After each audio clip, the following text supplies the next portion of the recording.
আওয়াজ শুনে, আল্লাহ তাআলার কথা শুনে, নবীজির নির্মম ঘটনা শুনে মানুষের চোখ দিয়ে পানি বাইর হয়। আর আমরা যে বিভিন্ন রকমের গান বাজনা দেখি, বিভিন্ন রকমের সিনেমা আমরা দেখি, সিনেমা দেখার পর তো আমাদের চোখ থেকে পানি বাইর হয়, ঠিক কিনা জোরে বলেন? তাহলে চোখ থেকে বাইরে হলে তো আমাদের মনটা নরম হয়ে গেল, তাহলে আমাদের উপকার হইল কিনা? আমার বন্ধু, আমি বলতে চাই, আল্লাহর ভয়ে, জান্নাতের আশায়, জাহান্নামের ভয়ে, আল্লাহ তাআলাকে ভয় করে নবীজির তরিকা মতো চলে কোরআনকে সামনে এনে যে লোকটার চোখ দিয়ে পানি বাইর হলো, আর যে লোকটা অবাধে এরকম আল্লাহ তাআলার নাফরমানি করে গান বাজনা দেখে চোখ থেকে পানি বাইর হলো, তার চোখের পানি আর ওই লোকের চোখের পানির মধ্যে কোনো পার্থক্য আসেনি? আসেনি কোনো পার্থক্য? আকাশ জমিনের পার্থক্য রয়েছে। আমার বন্ধুরা, আল্লাহর ভয়ে, আল্লাহর ভয়ে জাহান্নামের আশায়, জান্নাতের ভয়ে, জান্নাতের আশায়, দুজকের ভয়ে, কবরে আযাব চিন্তা করে যে বান্দা বান্দির চোখ থেকে পানি বাইর হয়ে যাবে, আল্লাহ তাআলা বলেন আমি ওই বান্দা বান্দির জন্য জাহান্নামের আগুনকে হারাম করে দিব। আর গানের আওয়াজ শুনে, গানের আওয়াজ শুনে, টিভি সিনেমা বিসিআর দেখে মন নরম হয়ে যে চোখ থেকে বাহির হয়, পানি বাইর হয়, ওই পানির মাধ্যমে আল্লাহ তাআলা জাহান্নামের আগুনকে হারাম করবে দূরের কথা, আল্লাহ তাআলা ওই চোখের জন্য জাহান্নামের আগুনকে আরো বেশি করে উত্তপ্ত শুরু করে দিবে। আজকে এই জমিনে যারা গান বাজনা করেন, আমি যে হাদিসটা আপনাদের সঙ্গে পেশ করেছি, গান বাজনা শুনলে কি হয়? আল্লাহ নবীজি বলেন, বিশ্বনবী সাল্লাল্লাহু আলাইহি ওয়াসাল্লাম তিনি যখন ছোট বাচ্চা ছিলেন, বয়স তার 12 থেকে 13 বছরের সন্তান, আল্লাহ নবীজি সাল্লাল্লাহু আলাইহি ওয়াসাল্লাম সাথী সঙ্গীদের সাথে তিনি যাচ্ছেন, সাথে সঙ্গে বলছে, ও মুহাম্মদ চলো আমরা একটু গান শুনে আসি, আমাদের অন্তর্কে আমরা তৃপ্তি দেই, আনন্দ দেই। আগেকার যুগেও গান ছিল। তো নবীজি সাল্লাল্লাহু আলাইহি ওয়াসাল্লাম তিনি তার সাথীদের সাথে একাত্মতা প্রকাশ করে নাও করতে পারতেছেন না, তিনি সাথীদের সঙ্গে চলে গেলেন গান শোনার জন্য। উদ্দেশ্য হলো যে আমি গান তো শুনবো না, বরং আমি তাদের সাথে গিয়া আমি তাদেরকে এমন একটা শিক্ষা দিব যে শিক্ষার মাধ্যমে তারা নিজেও গান থেকে বিরত হয়ে যাবে। সুবহানাল্লাহ। আল্লাহ নবীজি চলে গেলেন, আল্লাহ নবীজি চলে গেলেন, গানের কাছাকাছি যখন গেলেন আল্লাহ নবীজি অজ্ঞান হয়ে গেলেন। সুবহানাল্লাহ জোরে বলেন। আল্লাহ নবীজি অজ্ঞান হয়ে গেলেন, আল্লাহ নবীর তন্দ্রা ভাব আসলো, তখন তার সমস্ত সাথী সঙ্গীরা আল্লাহ নবীজিকে ছাড়িয়া তারা চলে যায় নাই, সকলেই গান থেকে বিরক্ত হয়ে গেল। সুবহানাল্লাহ। আমার বন্ধুরা, আল্লাহ নবী সাল্লাল্লাহু আলাইহি ওয়াসাল্লাম সাহাবী হযরত আব্দুল্লাহ উমর রাদিয়াল্লাহু তাআলা তিনি বলেন, তার খাদেম নাফে বলেন, আমি আমার মনিব উমরের সাথে যখন এক জায়গায় যাইতেছিলাম, তখন গানের আওয়াজ আমাদের কানের মধ্যে আসে।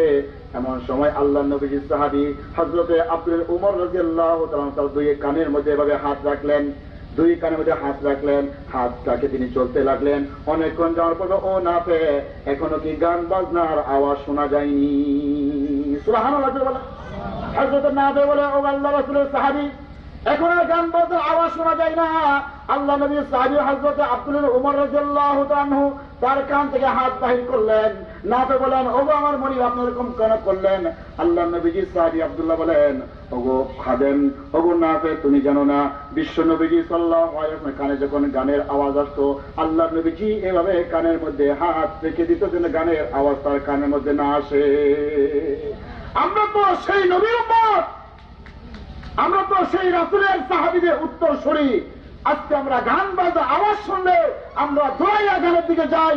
আমরা গানের দিকে যাইতেছি না, দৌড়াইয়া আমাদের অন্তরকে জাহান্নামমুখী করে, আখিরাতমুখী না করে জাহান্নামমুখী আমরা জাহান্নামের দিকে আগ্রহে যাইতেছি। নাউযুবিল্লাহ। আমার বন্ধুরা, আল্লাহ নবীজি বলেন, আল গিনা রুকিয়াতুজ জিনা, আল গিনা রুকিয়াতুজ জিনা, গান বাজনা হলো শয়তানের জিনার বাদ্যযন্ত্র। জিনার বাদ্যযন্ত্র হচ্ছে গান বাজনা বলে। কেমন ভাবে জিনার বাদ্যযন্ত্র হলো? আমি যে হাদিসটা পেশ করেছি, আল্লাহ নবীজি বলেন, আল গিনাউ ইমবিতুন নিফাকা ফিল কলবি, মানুষের অন্তরে, মানুষ যখন গান বাজনা শুনে, গান বাজনা শোনার কারণে তার অন্তরের মধ্যে নিফাক সৃষ্টি হয়ে যায়। নাউযুবিল্লাহ। নিফাক হলো তার অন্তরের মধ্যে ওই মহিলার প্রতি তার আকৃষ্ট হয়ে যায়, আর মনে মনে সে ধারণা করতে থাকে এই মহিলার গান এত সুন্দর, এত মজা লাগতেছে, এত মধুর কণ্ঠ, না জানি যদি তার সাথে একটু রাত্রি যাপন করতে পারতাম না যে কত ভালো লাগতো। নাউযুবিল্লাহ বলেন। আল গিনা ইউমবিতুন নিফাকা ফিল কলব, আল্লাহ নবীজি বলেন গান বাজনা অন্তরের মাঝে এমন ভাবে নিফাক সৃষ্টি করে, কামা ইউমবিতুল মা আয-যারা, আল্লাহর দৃষ্টান্ত দিয়েছেন যেমন এবং রৌদ্রের তাপে, উত্তপ্ত রৌদ্রের তাপে যেমন জমিনের ঘাস যেমন এরকম মরা হয়ে গেছে, আকাশ থেকে পানি বর্ষণ হলে এই ঘাসগুলো যেমন ভাবে সুন্দর করে পুনরায় জীবন নিয়ে যেমন ঘাস মাথা ছাড়া দেয়, ঠিক তদ্রুপ ভাবে গান শুনলে মানুষের অন্তরের মধ্যে গুনার প্রতি এরকম তার আগ্রহ বাড়তে থাকে। নাউযুবিল্লাহ। কথা কি সত্য না মিথ্যা? সত্য। কার কথা? আমার কথা না নবীজির কথা? নবীজির কথা। আবার কি করে জানেন, দেখবেন অনেক মানুষ এরকম আছে, আপনাদের খারাপ লাগতেছে না কেমন কষ্ট হইতেছে? কষ্ট লাগলে কিছু করার নাই, খারাপ লাগলে কিছু করার নাই। এখন তার নবী আসবে না, নবী আসবে, নবী আসবে না। নবীদের ওয়ারিস যারা আছে, নবীদের দায়িত্ব তাই পালন করবে, মানা আর না মানা আপনাদের ব্যাপার। বলার দায়িত্ব হযরত উলামায়ে কেরামের, ঠিক কিনা জোরে বলেন? কারণ উলামায়ে কেরাম তো নিজের পক্ষ থেকে বলতেছে না, কোরআন দিয়ে বলতেছে, হাদিস দিয়ে বলতেছে। আপনাদের জাহান্নামুখী হয়ে যান, আমার কোন ক্ষতি আছে? আর সবাই যে জান্নাতে হয়ে যান, আমার কোন লাভ আছে? আমার লাভ নাই, ক্ষতি নাই। লাভ হলো আপনাদের, ক্ষতি হলো আপনাদের। তবে আমরা নবীদের দৃষ্টান্ত আল্লাহ এমন ভাবে দৃষ্টান্ত দিচ্ছেন যে নবীরা হচ্ছেন নিজের পিতা মাতার চেয়েও আরো মানুষের প্রতি সহৃদয়বান। চেয়েও একটা মানুষের সামনে যদি একটা মানুষ জাহান্নামে যায়, আগুনের মধ্যে যদি একটা মানুষ পড়ে, আপনার সামনে একটা ছোট বাচ্চা, আপনার কোনো সম্পর্ক না বাচ্চার সাথে, আপনার কোনো নিকটে আত্মীয় না, একটা বাচ্চা যদি আগুনের মধ্যে যায় লাভ দেওয়ার জন্য, আগুনকে ধরার জন্য, মানুষ মাত্র যার মধ্যে মানুষত্ব আছে, সে কি দাঁড়ায় থাকবে নাকি তাকে ধরবে? কত কেন কেন তাকে বাঁচানোর চেষ্টা করবে নাকি দাঁড়ায় থাকবে? মানুষত্ব যার মধ্যে আছে সে অবশ্যই তাকে, তার শত্রু হলেও তাকে ও বাচ্চাটাকে হেফাজত করবে আগুন থেকে, ঠিক কিনা জোরে বলেন? নবীদের দৃষ্টান্ত এরকম, নবীদের সামনে দেখতেছে, নবীরা মানুষ দেখতেছে, মানুষ গুনাহ করে যেভাবে জাহান্নামের দিকে যাচ্ছে, মানুষ দিকে তারা এভাবে হাতে ধরে ধরে আল্লাহ দিকে আনতেছে, জান্নাতমুখী করে দিতেছে। সুবহানাল্লাহ জোরে বলেন। এখন তার নবী আসবে না, নবীদের কাজ করবে কারা? নবীদের কাজ হযরত উলামায়ে কেরাম করবেন। দিনের দায়ী যারা, তাবলীগ জামাতের আমির যারা, তাবলীগ জামাত করে যারা, তারা নবীদের দায়ী কাজ করতেছে। আলহামদুলিল্লাহ বলে। দাওয়াতুল তাবলীগ বারে গিয়ে আপনার কাছে টাকা পয়সা চাই, এবার যে টাকা পয়সা চাইছে 3 দিনের জন্য আপনাদের মসজিদে আমরা আইছি, আমাদের 3 দিনের জন্য বরণ পোষণ লাগে, খাবার দাবার যা আছে বস্তা করে আপনারা পাঠাই দেন। এরপর তো কোন মসজিদে গিয়ে কোন দাওয়াতুল তাবলীগের কথা বলছে? এ কথা বলে নাই। তারা প্রথম গিয়ে বলছে আমরা হলাম মুহাজির, আপনারা হলেন আনসার, আমরা 3 দিন আপনাদের মসজিদে থাকবো, আমাদের সাথে টাকা পয়সা খাবার দাবার যা আছে সব কিছু নিয়ে আমরা এখানে উপস্থিত আছি, আমাদের কোনো কিছু অভাব নাই, আমাদের একটাই অভাব, আমাদেরকে আপনি একটু সহযোগিতা করবেন দিনের ক্ষেত্রে, দাওয়াতের ক্ষেত্রে, যেন আমরা এলাকার মাঝে মানুষদেরকে আল্লাহর মুখী করতে পারি, মসজিদ মুখী করতে পারি, এই জন্য আমাদেরকে সাহায্য সহযোগিতা করবেন, ঠিক কিনা জোরে বলে? না আরো কোনো কিছু বলে? আরো কোন কিছু বলে? যেরকম কোন কিছু বইয়ের থেকে প্রমাণ থাকে তাহলে আমার দৃষ্টান্ত শাস্তি দিবে।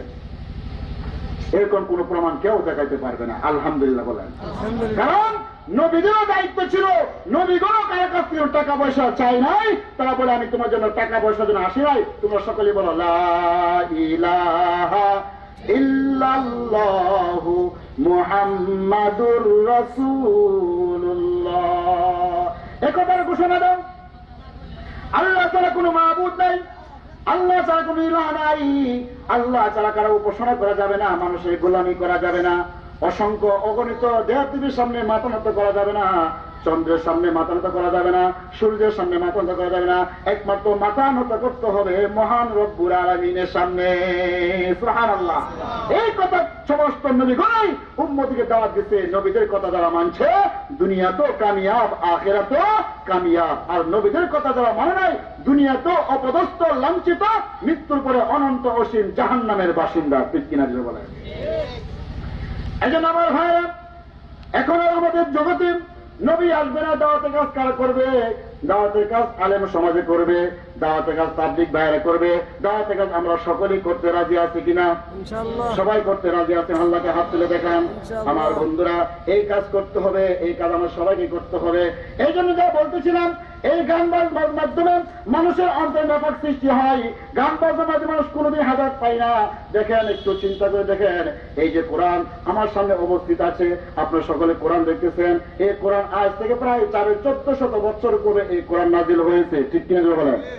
আজ পর্যন্ত পৃথিবীর জমিনে কোন মানুষ এই কথা বলতে পারে নাই, মসজিদের ইমামকে কোন মুসলিম এই কথা বলে না, হুজুর সারা জীবন তো শুধু প্রথম রাকাতে শুরুতে আলহামদু সূরাই পড়ছেন, এখন আলহামদু সূরা পরিবর্তন অন্য সূরা পড়ে আর ভালো লাগে না।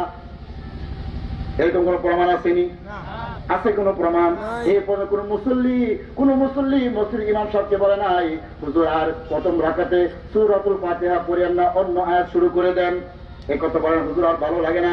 কিন্তু গান বাজনা দেখেন, এক এক সময় এক একটা গানের আওয়াজ শোনা যায়, ওই গানের মাঝে মানুষের হেদায়েত নাই, ওই গানের মাঝে মানুষের আকর্ষণ নাই। যদি আকর্ষণ থাকে সাময়িকের জন্য থাকে, কিছুক্ষণ পরে ওই আকর্ষণের কোনো পাত্তা পাওয়া যায় না, ঠিক কিনা? এই কোরআন এমন আল্লাহর বান্দা আছে, এই কোরআন যদি তেলাওয়াত করে আমি না, আপনারা সহ সারা রাত্র এখানে বসে থাকতে বাধ্য থাকবেন, একটা মানুষ উঠবে না যখন এই কোরআন তারা শুরু হয়ে যাবে। সুবহানাল্লাহ বলেন। কিন্তু গান যদি শুরু হয়ে যায়, একটা গান যদি বারবার করে, একটা গান যদি বারবার যদি গাই, তাহলে কে শুনবো? একবার, দুইবার, তিনবার শুনবো। বাবা একটা গান করেছে, কি ভাইছো? আর গান তুমি জানো না? বলেন। কিন্তু কোরআনকে বলে কেউ বলতে পারে নাই এ কোরআন ভালো লাগে না, অন্য কোরআন তেলাওয়াত করো। কোরআনের মজা আছে না নাই? এই কোরআন মানুষকে হেদায়েতের দিকে আহ্বান করে, কোরআনের আওয়াজ শুনে বিদুর মিয়া চোখের পানি পালাইত আর নিজেদের মজায় অজান্তে ঘোষণা দিত কালেমায়ে তয়্যিবা। আমার বন্ধুরা, ভারতবর্ষে কংগ্রেস একটা জাতি আছে, কংগ্রেস একটা পার্টি আছে। বিধর্মী পার্টি কংগ্রেসের সমাবেশে প্রায় কয়েক লক্ষ মানুষের সমাবেশ ছিল। ওই সমাবেশের সভাপতি ছিল একজন আল্লাহর বান্দা মুসলমান, নাম তার হযরত মুহাম্মদ জওহর আলী রহমাতুল্লাহি আলাইহি। সুবহানাল্লাহ বলেন। এই বিধর্মীদের সমাবেশে, রাষ্ট্রীয় সমাবেশে মুসলমান বান্দা সভাপতি আল্লাহর বান্দা হযরত মুহাম্মদ জহিরুল ইসলাম জওহরি কি বলেন, আজকের এই সমাবেশ উদ্বোধনের আগে মহান পবিত্র গ্রন্থ কোরআন তেলাওয়াতের মাধ্যমে, কোরআন তেলাওয়াতের মাধ্যমে আজকের সমাবেশ উদ্বোধন শুরু হবে। সুবহানাল্লাহ বলেন। মুসলমানরা বলতে শুরু করে, হুজুর আমরা যদি কোরআন তেলাওয়াত করি, হিন্দুরা বলবে আমরা রামায়ণ বই আমরা তেলাওয়াত করব, খ্রিস্টানরা বলবে আমরা আমাদের ধর্মের কিতাব তেলাওয়াত করব, বৌদ্ধরা বলবে আমরা আমাদের ধর্মের কিতাব আমরা তেলাওয়াত করব। আল্লাহর বান্দা মুহাম্মদ আলী জওহর বলেন, কোন সমস্যা নাই, প্রত্যেককে তাদের কিতাব তেলাওয়াত করার অনুমতি দেওয়া হবে, তবে শর্ত হলো সর্বপ্রথম আল্লাহর কোরআন তেলাওয়াতের মাধ্যমে আজকে সমাবেশ উদ্বোধন হবে। সুবহানাল্লাহ। তখনকার যুগের আরবের একজন আল্লাহর বান্দা, নাম তার ইব্রাহিম আর রশিদ রহমাতুল্লাহি আলাইহি, যেমন মানুষ ছিলেন, উঁচু লম্বা ছিলেন, আল্লাহ তাআলা তার চেহারা পূর্ণিমা সাজিয়েছে, তার চেহারা সৌন্দর্য ছিল, গলার কণ্ঠ এত মধুর ছিল। আল্লাহর বান্দাকে ডাকা হলো আর বলল, তুমি আল্লাহর কোরআন তেলাওয়াত শুরু করে দাও। সুবহানাল্লাহ বলেন। আমার বন্ধুরা, কিতাবে দেখেন আল্লামা কারি তাইয়্যিব রাহমাতুল্লাহি আলাইহি তার মানসুর উল্লেখ করে দিয়েছেন, আল্লাহর বান্দা এক টানে আধা ঘন্টা আল্লাহ কোরআন তেলাওয়াত শুরু করে দিল। এমন সময় তাকায় দেখা যায় লক্ষ জনতার মাঝে একটা মানুষও উঠাচলা করে নাই, একটা মানুষও নড়াচড়া করে নাই। কাপড়ে যারা ছিল তারা প্রত্যেকের মনের অজান্তে আল্লাহর কোরআনের আওয়াজ শুনে চোখ দিয়ে পানি বাইরে হচ্ছে। এবং ওই সমাবেশের মাঝে অসংখ্য অগণিত মানুষ মনের অজান্তে ঘোষণা দিল, লা ইলাহা ইল্লাল্লাহু মুহাম্মাদুর রাসূলুল্লাহ। আল্লাহর বান্দার কোরআন তেলাওয়াত শুনে মানুষের কানে যখন কোরআন আওয়াজ যায়, মানুষের অন্তরটা পরিষ্কার হয়ে যায়। মানুষের অন্তর যখন পরিষ্কার হয়ে যায়, আল্লাহ তাআলা ওই অন্তরের মধ্যে আল্লাহ তাআলা নূর ভরপুর করিয়া দেন। আজকে গুনাহের মাধ্যমে মানুষ জাহান্নামমুখী হচ্ছেন, গুনাহের মাধ্যমে মানুষ শয়তানমুখী হচ্ছেন, গুনাহের মাধ্যমে মানুষ নিজেদের অজান্তে অসংখ্য অগণিত গুনার কাজে লিপ্ত হয়ে আছে। আমার বন্ধুরা, গান বাজনা শোনো হারাম হারাম হারাম। যে মানুষ গান বাজনা শুনে হাতে তালি দিল, বাহবা দিল, হাতে তালি দিল, আমি ফতোয়া দিব না, ফতোয়া মুফতি সাহেব দিবে, তালাশ করে গিয়ে দেখেন ওই লোকটার ঈমান নাই। নাউযুবিল্লাহ বলেন। কারণ গান বাজনা শোনা কি হালাল না হারাম? আপনি যদি হারাম কাজের সাপোর্ট করেন, হারাম কাজের পক্ষে আপনি সাপোর্ট করেন, তাহলে আপনার ঈমান থাকবে? ঈমান থাকবে? ফতোয়া তো আপনি দিতে পারবেন। হারাম কাজের পক্ষে সাপোর্ট দিলে ঈমান থাকবে না। গুনাহ গান বাজনা শুনে যে ব্যক্তি বাহবা দিল, সমাজ দিল, হাতে তালি দিল, তার ঈমান নাই। ঈমান নাই, দ্বিতীয়বার ইস্তেগফার পড়ে নতুন করে কালিমা পড়তে হবে, নতুবা সে ঈমান ছাড়া মানুষ থাকবে। আবার অনেকে দেখা যায় গান বাজনার মাঝে মেয়েদের গান শুনে টাকা পয়সা ভাবে ছিটাইয়া দেয়। আছে না নাই? জুড়ে বলেন, আছে না নাই? মসজিদের লাগে গেলে মাদ্রাসা লাগে একটা টাকা দিবে না। খবর নিয়ে দেখবেন ওই লোকটা মসজিদের বেতন দেয় না, 12 বছর হয়ে গেছে, 6 মাস ধরে মসজিদের বেতন দিচ্ছে না, 10 টাকা মাসে বেতন দিতে পারে না। কিন্তু তালাশ করে দিকে দেখেন ওই লোকটা যখন সুন্দরী মেয়ের সামনে যখন দাঁড়ায় যায়, তখন নিজের বাহবা তোলার জন্য, মানুষরা নিজের গর্ব প্রকাশ করার জন্য, নিজের আত্মপ্রকাশ করার জন্য হাজার হাজার টাকা ওই মহিলাকে দিতেছে। ঠিক কিনা? এই যে আপনার টাকা দিতেছেন, মনে করবেন এই টাকা, প্রত্যেকটা টাকা আপনাকে জাহান্নামের কীট হয়ে, জাহান্নামের কীট পতঙ্গ হয়ে, জাহান্নামের সাপ বিচ্ছু হয়ে মৃত্যুর পরে খবরে আপনার ধ্বংস শুরু করে দিবে। ঠিক নিয়ে বলে। কারণ আল্লাহ নবীজির মিশন ছিল শয়তানের পথকে বন্ধ করা, আর তুমি টাকা পয়সার মাধ্যমে শয়তানের পথ তুমি উন্মুক্ত করে দিতেছে। মানুষের ঈমান নষ্ট হবে, ওই পথে তুমি প্রতীক হচ্ছ, ওই পথে তুমি সহযোগিতা করতেছ। আল্লাহর কথা আমার কথা নয়। আল্লাহ তাআলা বলেন, তাআবানু আলাল বিররি ওয়াত তাকওয়া ওয়া লা তাআবানু আলাল ইসমি ওয়াল উদওয়ান। আল্লাহ তাআলা বলেন, নেক কাজে একে অপরকে সহযোগিতা করো, আর খারাপ কাজে একে অন্যের সহযোগিতা করিও না। সুবহানাল্লাহ বলেন। তাহলে খারাপ কাজে একে অন্যের সহযোগিতা করা যাবে? সহযোগিতা? আমার ভাইরা, এখন থেকে ওয়াদা করেন, গান বাজনা আলোচনা করলে বহু করা যাইব, কিন্তু একটাই বুঝলেন, গান বাজনার মাধ্যমে মানুষ কোনোদিন হেদায়েত পাবে না, পায় নাই, পাবেও না। ঠিক কিনা জোরে বলেন? শুধু পাওয়া জাহান্নামের প্রতীক হতে পারবে, আর ক্ষণিকের জন্য দুনিয়াতে তার অন্তরকে সান্ত্বনা দিতে পারবে, কিছুক্ষণ পরে সবকিছু শেষ।